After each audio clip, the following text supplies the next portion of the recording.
بسم اللہ الرحمن الرحیم۔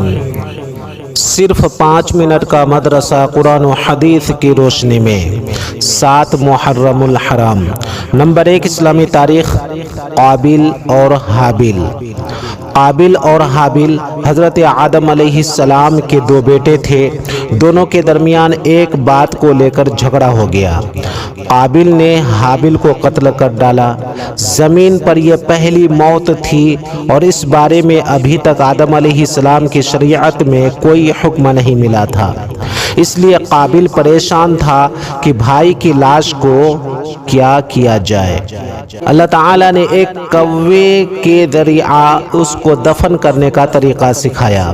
یہ دیکھ کر قابل کہنے لگا، ہائے افسوس، کیا میں ایسا گیا گزرا ہو گیا کہ اس کوے جیسا بھی نہ بن سکا۔ پھر اس نے اپنے بھائی کو دفن کر دیا۔ یہیں سے دفن کرنے کا طریقہ چلا آ رہا ہے۔ حضور صلی اللہ علیہ وسلم نے قابل کے متعلق فرمایا، دنیا میں جب بھی کوئی شخص ظلماً قتل کیا جاتا ہے تو اس کا گناہ حضرت آدم علیہ السلام کے بیٹے قابل کو ضرور ملتا ہے، اس لیے کہ وہ پہلا شخص ہے جس نے ظالمانہ قتل کی ابتدا کی اور یہ ناپاک طریقہ جاری کیا۔ مسند احمد۔ اس لیے انسان کو اپنی زندگی میں کسی گناہ کی ایجاد نہیں کرنی چاہیے تاکہ بعد میں اس گناہ کے کرنے والوں کا وبال اس کے سر نہ آئے۔ نمبر 2، اللہ کی قدرت۔ سورج اللہ تعالیٰ کی بنائی ہوئی ایک زبردست مخلوق ہے۔ اس سے ہمیں روشنی اور گرمی حاصل ہوتی ہے۔ وہ روزانہ مشرق سے نکلتا ہے اور مغرب میں ڈوبتا ہے، لیکن اللہ تعالیٰ قیامت کے قریب اسے اپنی قدرت سے مشرق کے بجائے مغرب سے نکالے گا۔ اس کی لمبائی چوڑائی لاکھوں میل ہے اور وزن کے اعتبار سے زمین کے مقابلہ میں لاکھوں گنا زیادہ ہے۔ اتنے وزنی اور بڑے سورج کو مقررہ نظام کے تحت چلانا اور کروڑوں میل کی دوری سے پوری دنیا کو روشنی اور گرمی عطا کرنا اللہ تعالیٰ کی قدرت کی بڑی نشانی ہے۔ نمبر 3، ایک فرد کے بارے میں دین میں نماز کی اہمیت۔ ایک شخص نے رسول اللہ صلی اللہ علیہ وسلم سے عرض کیا، اے اللہ کے رسول، اسلام میں اللہ کے نزدیک سب سے زیادہ پسندیدہ عمل کیا ہے؟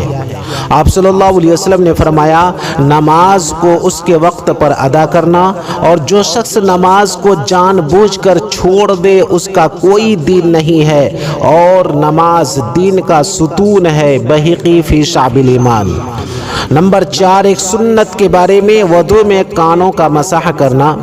حضرت عبداللہ بن عباس رضی اللہ تعالی عنہما بیان کرتے ہیں کہ رسول اللہ صلی اللہ علیہ وسلم نے وضو میں اپنے سر مبارک کا مسح فرمایا اور اس کے ساتھ دونوں کانوں کا بھی، اس طریقے پر کہ کانوں کے اندرونی حصے کا شہادت کی انگلیوں سے مسح فرمایا اور باہر کے حصہ کا دونوں انگوٹھوں سے۔ صحیح ابن حبان۔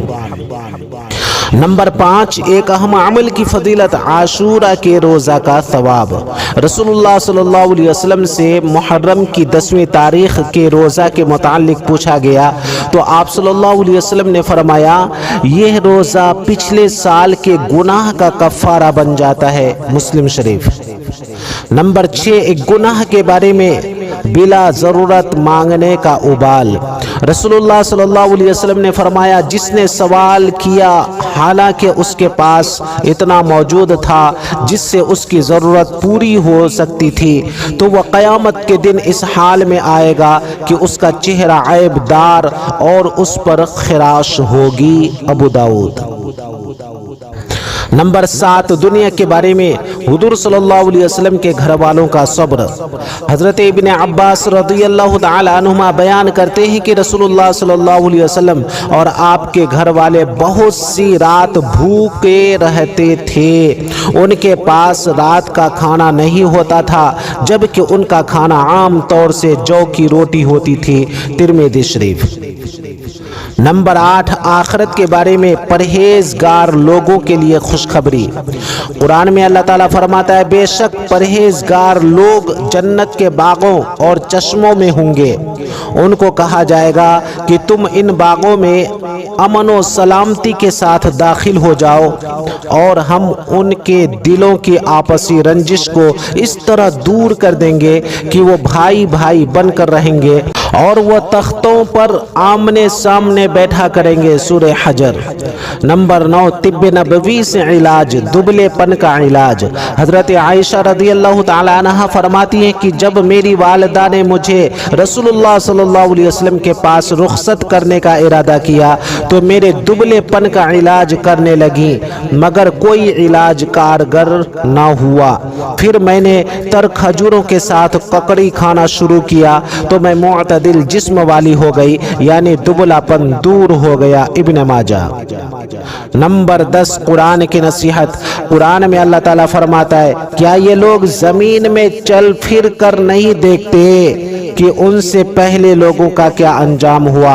اللہ نے ان کو ہلاک کر ڈالا، اور ان کافروں کے لیے بھی اسی قسم کے حالات ہونے والے ہیں، اس لیے کہ اللہ تعالی اہل ایمان کا دوست ہے اور کافروں کا کوئی دوست نہیں ہے۔ سورہ محمد۔